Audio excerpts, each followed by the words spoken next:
Praise the Lord. दोस्तों, हम आपका स्वागत करते हैं आज रात की प्रार्थना में। और आज मैं आपसे बात करना चाहता हूं कि दुष्ट आत्माओं के लिए दरवाजे न खोलें।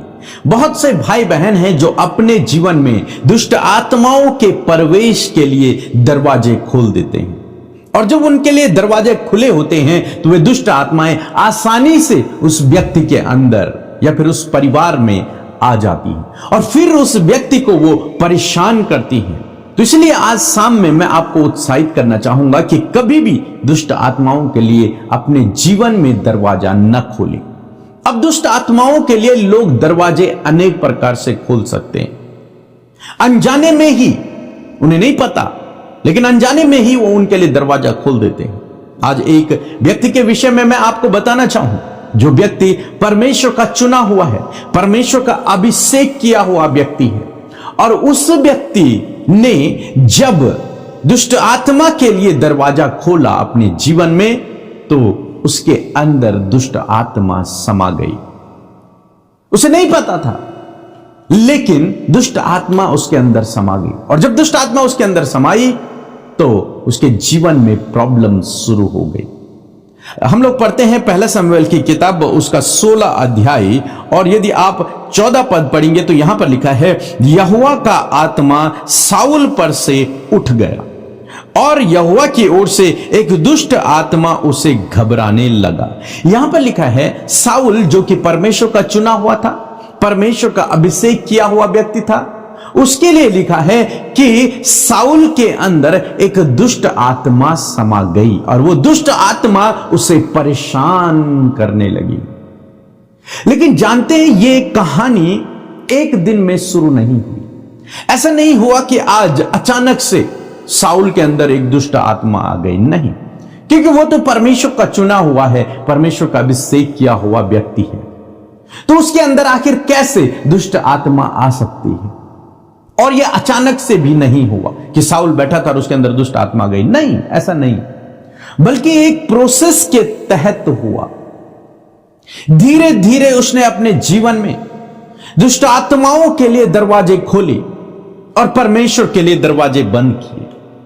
जब व्यक्ति परमेश्वर के लिए दरवाजे बंद करता है तो ऑटोमेटिकली दुष्टों के लिए दरवाजा खुल जाता है। यहां पर हम जब साउल के जीवन में आगे पढ़ते हैं तो देखते हैं कि साउल ने कई बार परमेश्वर की आज्ञा का उल्लंघन किया। परमेश्वर ने उससे कुछ करने को कहा, उसने वो नहीं किया। जो नहीं करना चाहिए था वो उसने किया, और जिस कारण से क्या हुआ कि वो अनआज्ञाकारिता में चलने लगा, मीन्स परमेश्वर के आज्ञाओं का उल्लंघन वो करने लगा।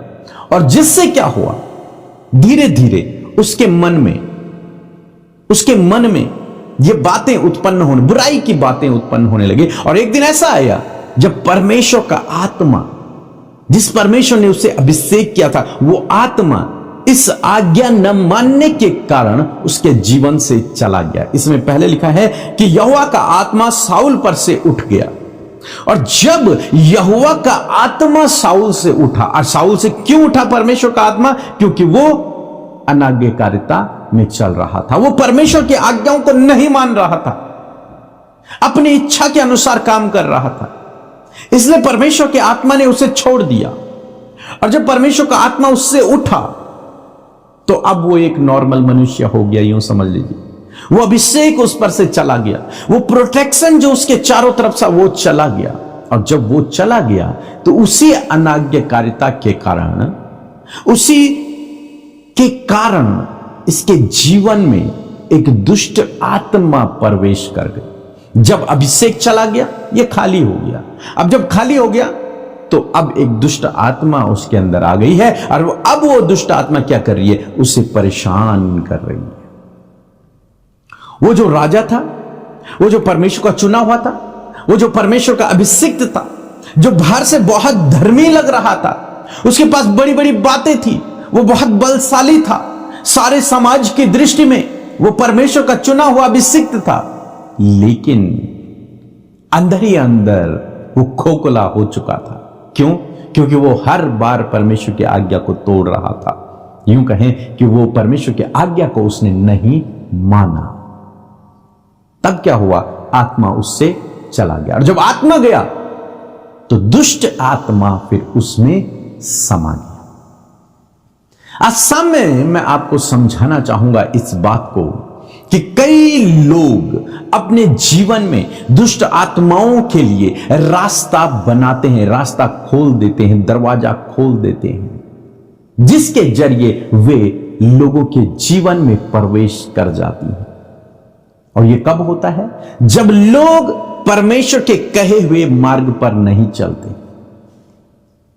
वे अपनी इच्छा से कुछ गलत कामों में लिप्त हो जाते हैं। जो परमेश्वर ने करने के लिए मना किए हैं उन कामों को करने लगते हैं, तो उन कामों को करने के द्वारा उनके अंदर वो दुष्ट आत्माएं प्रवेश कर जाती हैं।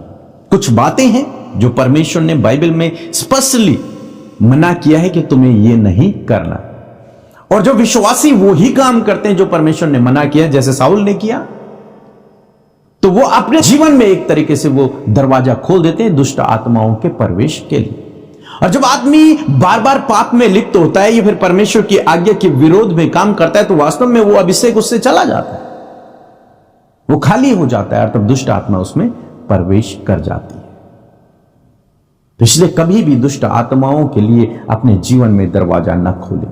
मीन्स वो काम न करें जो परमेश्वर ने मना किया है, उसे जानबूझकर कभी भी न करें।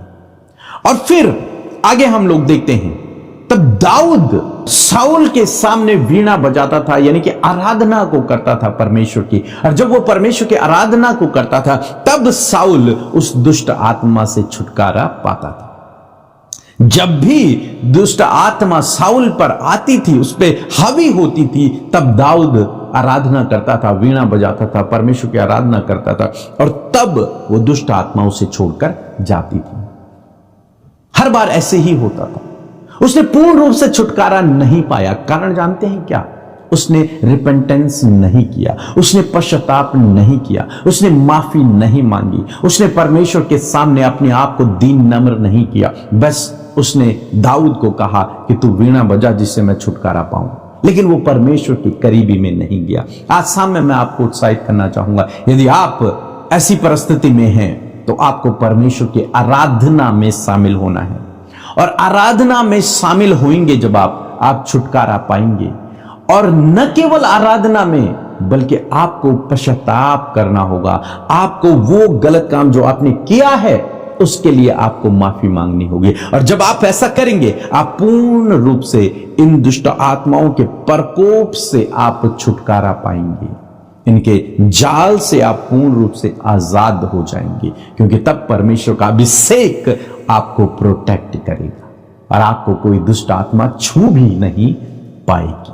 इसलिए आज शाम में मैं आपको उत्साहित करूंगा, जो परमेश्वर ने आपको अभिषेक दिया है उसे बना कर रखें, उसे बर्बाद ना होने दें, उसे खोएं नहीं। उन कामों को न करें, उन रास्तों पर न चलें जो परमेश्वर ने मना किया है। और जब आप ऐसा करेंगे तो निश्चय कोई भी दुष्ट आत्मा आपको छू नहीं पाएगी। हर दरवाजा आपके जीवन में उन दुष्ट आत्माओं के लिए बंद रहेगा, तो वो कभी भी आपके जीवन में, आपके परिवार में प्रवेश नहीं कर पाएंगे। सो प्रभु आपको इस वचन के द्वारा बहुतायत से आशीष